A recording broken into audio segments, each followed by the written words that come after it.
I'm just leaving Cineplex. I just watched Captain America Brave New World. And you know what? Instead of sitting at home and thinking of going to record this and actually, post a video, I'm like, you know what? Why not just record it in the car? Too much snow anyway. I can't go anywhere. So, yeah, that's what I'm about to do. But first, gotta clean this shit. Cause holy, look at this. Yeah. Hey guys, welcome back. It's finally another video, and this time it is not a reaction video. Thank you very much. Now, I just saw the movie Captain America Brave New World, and I had some worries as I went into the movie, and I will share some of those by the end of this video, somewhere along the line. Okay, so we'll start off with the synopsis, right? It's the next day now. The movie starts off with Ross becoming president, and he's throwing a big party at the White House with a lot of world leaders invited, right? Including the new Falcon, Black Captain America, and Isaiah Bradley, this black super soldier we saw in the show. At the party, they're all talking about how the celestial that's popping out of the planet is made out of adamantium, which is more indestructible than vibranium, and how all the countries want it.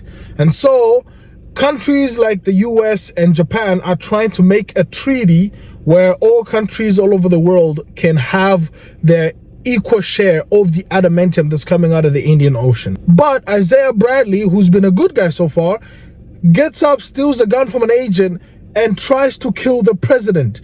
But then when he's arrested, he has no idea what just happened. He has no memory of it. But there's another problem. President Ross, who wanted to work with Sam Wilson in creating a new team of Avengers who work for the United States government, right, now tells Sam not to investigate this matter because Sam is suspicious that something is wrong, that not everything is what it seems. But Ross tells him not to investigate this matter because he is too close. Sam says, nah, it will be fine, and then he continues with the investigations anyway, which leads him to a black site that's kind of abandoned and not really, and there they discover Discount Brainiac. And this guy is mad at Ross because Ross used him and betrayed him, and so he wants to destroy Ross's reputation. Discount Brainiac then incites a war between Japan and America for the fight over the adamantium, and of course it works because somehow Japan can stand up to the military of USA. Sam Wilson and Discount New Falcon stop this war, or this little skirmish that happened, and what's his name, Discount Brainiac, is finally arrested, and we already found out that he was the one who controlled Isaiah Bradley into attacking the president. President Ross sets up a press conference in front of the White House to talk about how the war was over and how USA and Japan are now on good terms and how they're good friends again, and how the bad guy was captured. But then the news reporters are asking him questions, and he's getting stressed, he's getting angry, and then boom, he transforms into the Red Hulk, right? Because apparently Discount Brainiac had been giving him heart attack pills that were laced with gamma radiation. So he turns into the Red Hulk, and Sam Wilson fights him and survives, and then gives him a powerful speech about how, life is important and cherry blossoms. And then Ross is like, yeah, you're right, and comes back down to human form, and then he gets arrested. That's it. What I told on my story when I was reviewing this movie was that this movie is the type of movie that you would wait until it releases on streaming services and then you would watch it there. In my opinion, I wouldn't have recommended that someone spend their good earned money to the movie theater at Cineplex, because that shit's expensive now, and the popcorn and the drinks and all that stuff to watch this movie. It is not that good. It's not that worth it. Right, that's what I said. But this movie being the first one to openly address the elephant in the room, that there's a celestial popping out of the planet. A lot of people I saw on TikTok were talking about, oh, She-Hulk talked about it. There's a little screen on the computer. I'll show the clip right here if I find it. that shows that, you know, they're talking about the hand, but that's not addressing the problem. There were so many movies that came out way after Eternals and none of them talked about it, right? But finally this movie addressed it, and you know what, I gave it extra points because of that. You know, I was sick and tired of, you know, that problem not being addressed, because it made me feel that at some point I think Marvel Studios was ashamed of Eternals and was trying to delete it from its whole catalog and just make it forgettable, you know, make people not remember it. But you can't forget the giant celestial. Now, the other thing that I liked about this movie was them not trying to end the world. I'm not gonna lie, I've said this multiple times and I'll probably keep saying it into the future. If there's a movie, right, that does not have all the Avengers in them, or like a lot of characters from the whole MCU, and that movie is trying to end the universe or end the world, right, it just cheapens the movie, because I know in my heart that that's not gonna happen. The bad guy is not gonna win. For example, we saw this with Wolverine and Deadpool and Wolverine, where Cassandra Nova, if that's her name, I don't remember, she is trying to erase all timelines. But I'm like, that's not gonna happen, because Marvel has a lot more stuff planned. You know, all these other people are not gonna die just because this person, they're gonna stop her eventually, right? Which makes me wonder, because now they're introducing ways to destroy the world for the sake of it being stopped. You know, they say, oh, we have a time shredder or a timeline shredder, whatever it's called. I'm pretty sure that then and there are the only times we're ever going to hear about it or see it get used because of what it does, right? And then we move on to Ant-Man 3, I believe, where Kang is trying to get out, and they're like, no, if this guy gets out, he's gonna destroy the world, he's gonna kill everybody. So somehow Team Ant-Man defeats him and his army. Get what I'm saying? All that nonsense. If they make a movie that is not trying to end the world, it makes it much better because it feels contained. That's what was good about the first and second Ant-Man movie. And of course, Luis. It was complicated. Because when I first met Scotty, he was in a bad place. And I'm not talking about Cell Block D. His wife had just filed for divorce. And I was like, damn, homie, she dumped you when you're on lockup? And he was like, yeah, I know, I thought I was gonna be with her forever. But now I'm all alone. And I was like, damn, homie, you know what? You gotta chin up because you'll find a new partner. But you know what? I'm Luis. And he says, you know what? I'm Scotty, and we're gonna be best friends. But he was not in the third movie for some dumb reason, which is why one of the reasons I do not like that movie. But this brings me to the last thing I liked about this movie. Gus Fring, the guy who plays Gus Fring, I don't know his name, but this nigga was the shit. In this movie, every scene he was in, I loved it, and I loved him for it, right? Not a lot of times where a character comes in and is one of the best parts about the movie, but in my opinion, I liked that he was in this movie, and the way he was acting, the way he was portrayed, I loved it. Now to the dislikes, because there's a lot of them. There's a lot of them. I made a TikTok about it a while ago, talking about how in this movie, they should try to have the movie end with Sam Wilson somehow, somewhere getting the super soldier serum. Because if you look at all these people Sam was fighting in this movie, there is no way he should be alive. It just, honestly, it makes no sense, right? That's where they go to the black side and he's fighting about, what is it, 4 or 5 mind-controlled soldiers, and he survives. But I'm like, if these guys are trying to kill him and he has no super soldier serum, there is no way he could be winning, right? But somehow he wins, and then he also goes on to fight Hulk, right? Red Hulk, and somehow survives that fight. But I'm like, you know what? At that point, I had already lost everything, right? And then the other problem is that the shield that they gave Sam Wilson, right? In this movie, bro, you've seen people complain about how product placement looks terrible in movies and shows because they somehow holding it so, you know, you can see the logo and everything, holding the can in the most awkward way. Like the opening is up here, but because the logo is there, so they gotta drink it. Either way, that's what it looked like with this shield. Every single scene it was in, they were like, yo, look at the shield. Yo, look at the shield. Yo, look at the shield. It was at a point where I was like, all right, man, we get it. They never did this shit with Captain America, Steve Rogers. They never did this shit. At least I don't remember them doing so.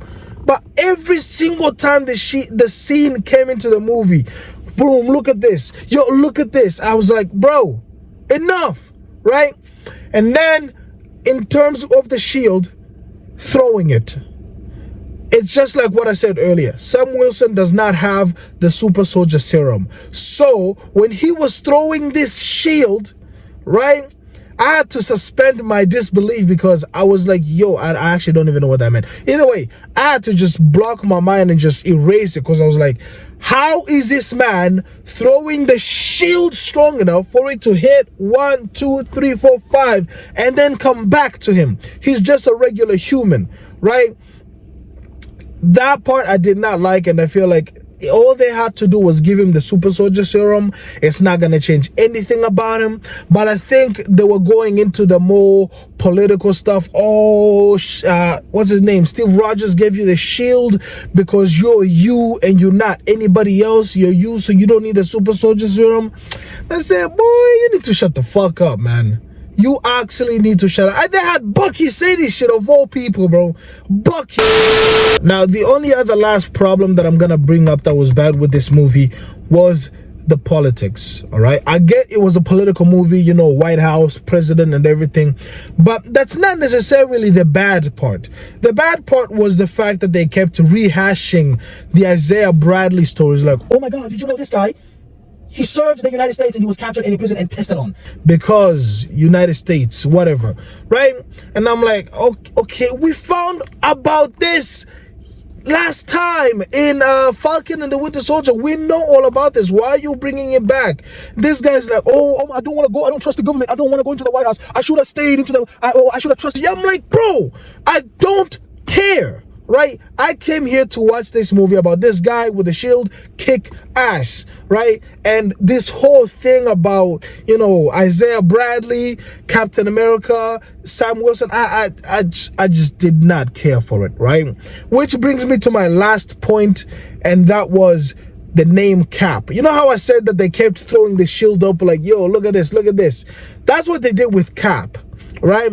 And I feel like what they were looking for was trying to find a way that people become used to it, because obviously Captain America is known as Steve Rogers.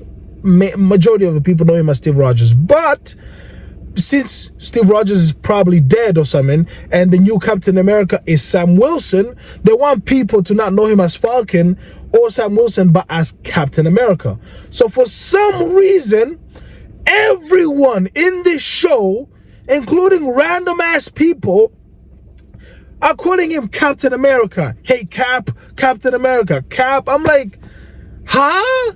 It's just, I'm not saying it was a bad thing, but I probably am. But yo, it just sounded so unnatural. Like this guy, for example, the Gus Fring, they had him say this line where he's like, it's not often where you get the chance to kill Captain America.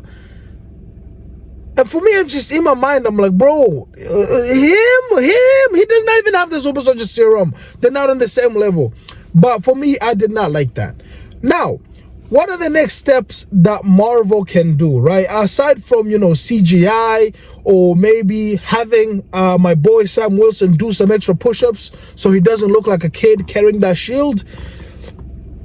Honestly, I just say lay off the politics. You know, they gotta lay off with the message, right? They gotta relax with that. And then other than that, you have to subscribe and like this video and subscribe to the channel, because yo, these payments I gotta make are getting ridiculous, right? They actually are. As I was saying, if they stop and, you know, I like what they did with the movies that were going up to the Infinity War saga, you know, that whole 10 or 20 movies that they made. You know, I feel like they had a concise plan that they had. You know, they were like, yo, we got this movie and then this movie and then this movie and then this movie. I still don't see that till now, because a lot of people were saying, hey, yo, we're supposed to have a problem from, what is it, after Endgame, we have a new villain, Kang, right? That's who we're supposed to be fighting. So, you know, they're going to be making stories that talk about how Kang is coming. And they were. Loki was talking about it. And then Ant-Man and the Wasp, Ant-Man, the third movie, And then the whole Jonathan Major stuff came out, and then it was scrapped. And up until now, we still don't know who the main bad guy is going to be. I don't think it's going to be Doom. There's no way they have Doom as the big bad of the whole saga. I don't think so, right? Still, the movies feel pointless, right? And then not to mention, at the end of the movie, there's this weird post-credit scene where they're like, hey, how are we going to protect the planet from others? And for me, I'm like, yo, just at least name drop something or show something. Don't just say others, right? You just, I don't know, it's like baiting. I'm like, oh, who's coming? But I don't care, because no name drop. They did not say anything or show anything about what was coming. So they're just name dropping something. They couldn't even do that. Honestly, I feel like Marvel needs to relax, take their steps slowly, and then after that, take some extra slow steps, and then realize where they want to go, make a plan for it, and then start making movies according to that plan. And then also start hiring some talented directors and writers. Please, this politics stuff needs to come out of the movies. I want to see some action. I don't want to see niggas complaining about some of the shit. That's just me. Anyway, thank you for staying until the very end of this movie. This was my first review. Let me know how it goes, and I can make some updates. Also, don't forget to subscribe and like this video, because I got gambling debts. But until then, I will see you next time. Don't go away mad, just go away. Peace.